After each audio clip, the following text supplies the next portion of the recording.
नष्टप्रायेष्वभद्रेषु नित्यं भागवतसेवया भगवत्युत्तमश्लोके भक्तिर्भवति नैष्ठिकी। तदा रजस्तमो भावाः कामलोभादयश्च ये चेत एतैरनाविद्धं स्थितं सत्त्वे प्रसीदति। एवं प्रसन्नमनसो भगवद्भक्तियोगतः भगवत्तत्त्वविज्ञानं मुक्तसङ्गस्य जायते। भिद्यते हृदयग्रन्थिः छिद्यन्ते सर्वसंशयाः क्षीयन्ते चास्य कर्माणि दृष्ट एवात्मनीश्वरे। अतो वै कवयो नित्यं भक्तिं परमयामुदा वासुदेवे भगवती कुर्वन्त्यात्मप्रसादनीम्। सत्वं रजस्तम इति प्रकृतेर्गुणास्तैः युक्तः परः पुरुष एक इहास्य धत्ते। स्थित्यादये हरिविरिञ्चि हरेति संज्ञाः श्रेयांसि तत्र खलु सत्त्वतनोर्नृणां स्युः।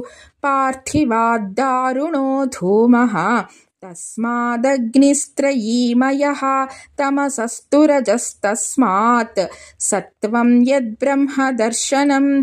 भेजिरे मुनयोऽथाग्रे भगवन्तमधोक्षजं सत्वं विशुद्धं क्षेमाय कल्पन्ते येऽनुतानिह। मुमुक्षवो घोररूपान् हित्वा भूतपतीनथ नारायणकलाः शान्ता भजन्ति ह्यनसूयवः।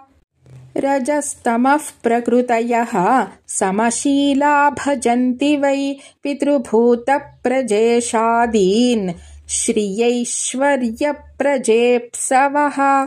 वासुदेवपरा वेदा वासुदेवपरामखाः वासुदेवपरा योगा वासुदेवपराः क्रियाः वासुदेवपरं ज्ञानं वासुदेवपरं तपः वासुदेवपरो धर्मो वासुदेवपरा गतिः। स एवेदं ससर्जाग्रे भगवानात्ममायया सदसद्रूपया चासौ गुणमय्या गुणो विभुः।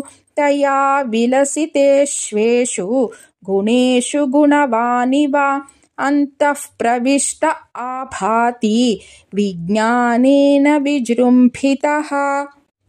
यथा ह्यवहितो वह्निः दारुष्वेकस्वयोनिषु नानेव भाति विश्वात्मा भूतेषु च तथा पुमान्।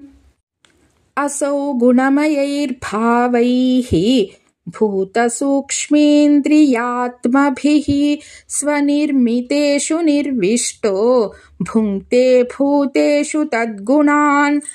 भावयत्येष सत्त्वेन लोकान् वै लोकभावनः लीलावतारानुरतो देवतिर्यङ्नरादिषु। इति श्रीमद्भागवते महापुराणे पारमहंस्यां संहितायां प्रथमस्कन्धे द्वितीयोऽध्यायः।